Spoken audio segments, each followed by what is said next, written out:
what is hiding in those weak and drunken hearts. Guess he kissed the girls and made them cry, those hard-faced queens of misadventure. God knows what is hiding in those weak and sunken eyes. Fiery throngs of muted angels, giving love but getting nothing back. Oh, people, help the people. And if you're homesick, give me your hand and I'll hold it.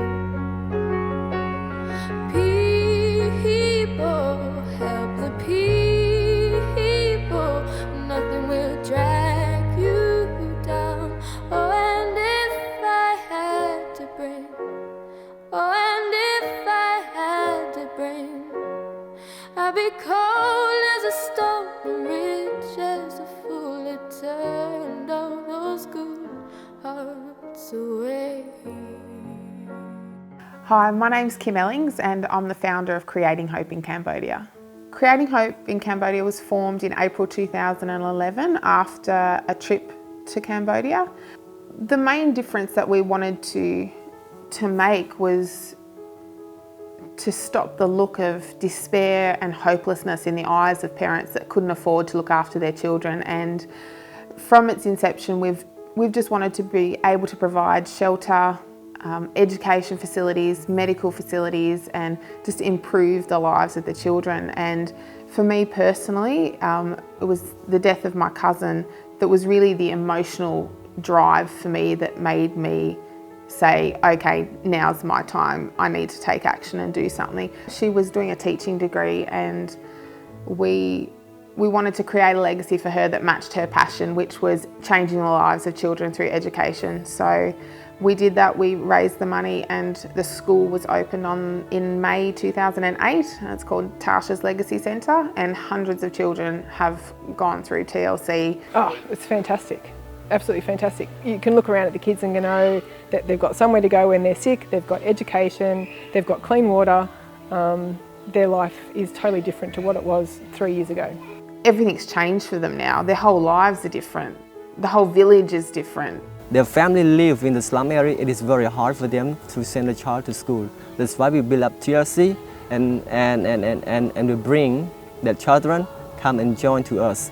The first time they come here, it seems like they are very, very slim. It seems like their body is, not healthy. But when they come here, because we give them food, enough nutrition, so their body look very healthy. With the education, first time they come here, they don't know anything. They know just a little bit, just speaking. But for writing, very bad, even though it's in Khmer. But now they can write in Khmer very good, and they can also write in English. And also they can speak English as well, Before that they are very bad, but now they start getting changed better and better. In April 2011, we went to a village called the Slaughterhouse Village.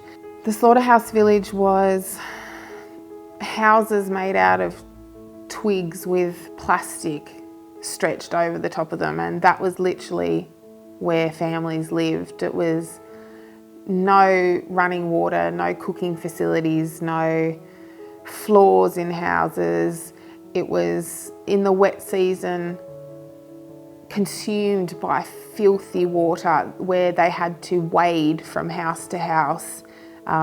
It was located right next to an abattoir that had the filth and the blood and the offal and the off-run just flowing down through where all the children played. And it was an open-aired abattoir, so you could see the slaughtering of cattle, and the smell was beyond anything you could imagine. It was just appalling conditions to raise your children, and the mums just looked so hopeless, just so despairing. And seeing that as a mum made me so determined to come back to Wagga and raise the money to build them houses, give them the opportunity of attending school, help the parents find employment, and all those types of things. So over the course of 18 months, we did raise around about $100,000 in Wagga, and were able to build those families' homes, relocate them, and all of those children are now going to either Tasha's Legacy Centre or Harvest of Hope.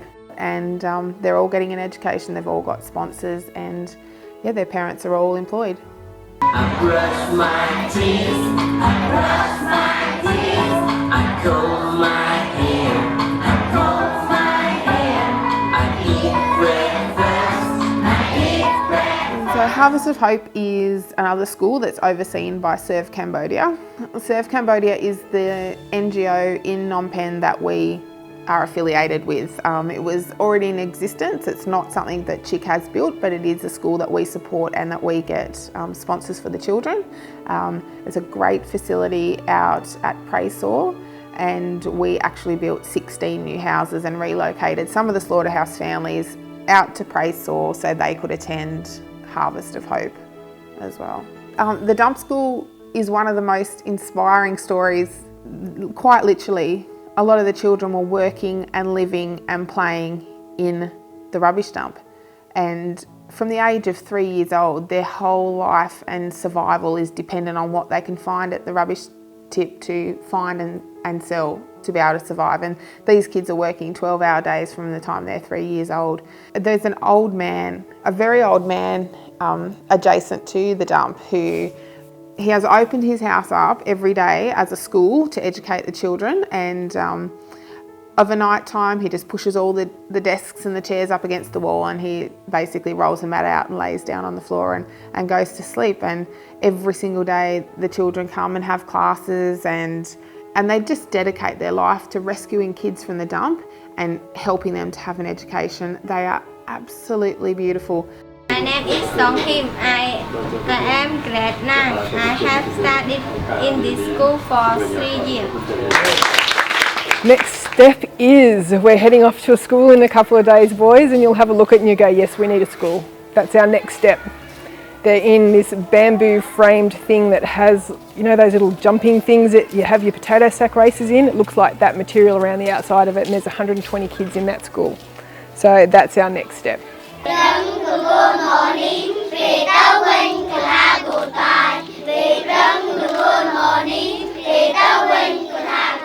We're planning to help build Light of Hope School, a brand new educational facility, a brand new school. It's going to have 3 buildings, building A, B and C. Each one of those buildings is going to have classrooms, meeting rooms, administration. There's going to be a kitchen, dormitories, some bedrooms and sleeping areas. Each one of those buildings is going to be approximately $28,500. That's just amazing. That's so achievable for us to assist them. It's such a long reach for them, but it's really achievable for us. But that's literally how far the dollar will go. So what we can do in Wagga at one fundraising event, hopefully, you know, we'll build a school. Seen the plans and they look fantastic. It's this 2-storey beautiful thing with a big veranda out the front, great rooms, great facilities, and that's our goal for 2014 ball. The time where I really noticed the difference that we can make financially in their lives was when there was a husband and a wife, and she was in labour and having problems with the baby, and the doctor wouldn't help her until they had come up with $80. And the husband raced around to all the people that he could come across, all his friends and family, and all he could manage to scrape together was $2. Now that's what he, in his greatest of efforts to try and help his wife, all he could scrounge together was $2, and it wasn't enough, and the doctor didn't help his wife, and his wife died and the baby died.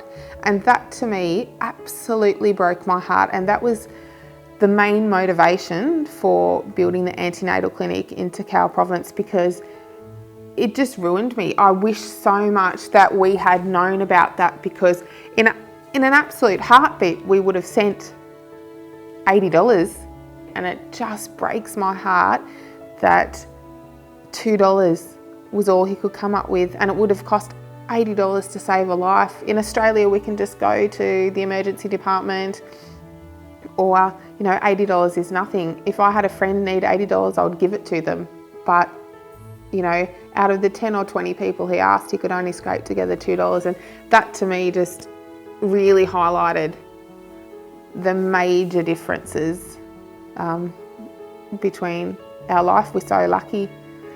Okay, so I would like to say to all of the sponsors, your sponsor, it is affect our student a lot, Without your sponsor, a child will be an education because they don't have ability, because their family don't have ability to send their child to school. So it means your sponsor, it is very, very important. Your sponsor is not just only the thing that you give to them or the money you give to them, but you build up a life in the future. None of this can happen at all without the support of our businesses in Wagga. That's who support us every year. If we didn't have that support, none of this would be happening. Wagga people make this possible. Wagga has changed the lives of every single person in this centre, and that's parents, that's kids, that's teachers, that's ladies who work in the sewing room. It's impacted hundreds of lives. And that's one centre, we've got 3. Without sponsors, our schools could not run. They basically pay for all of the upkeep and administrative costs of running a school. The kids get school uniforms, they get lunch every day, books, pays the teachers' wages. I can say for the first time, without the donation from overseas, TRC cannot opening. But because of the support from outside to help us, that's why we have TRC. And we are happy that from the beginning that the sponsor, the fund that has been raised outside to help us. And because of the sponsor outside to help us, that's why today we have TRC, today we have education, and today the children, they are happy. Finally, I would like to say thank you for the sponsor at Wagga Burger that you try very hard to support all the kids here. And I believe fully that in the future, all the kids, they are very good person in the future. Yeah. And please keep sponsoring and keep continue to sponsor all of them. Yes, thank you very much and may God bless you all. In the environment that they're in now, going to school, getting fed every day, having attention paid to their medical needs and all of that type of thing, they're healthier, they're happier, they're educated, they're not on the streets, they're not working, and they've just got so much more opportunity.